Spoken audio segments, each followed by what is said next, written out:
Badulupura News.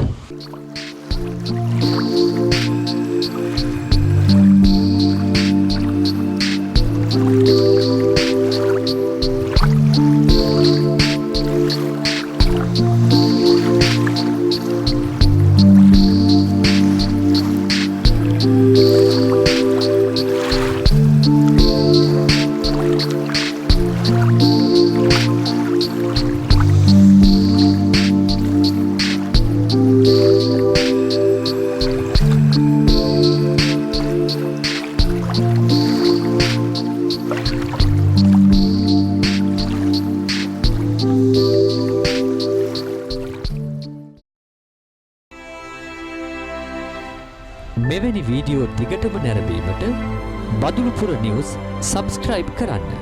ඔබට සුබ දවසක්.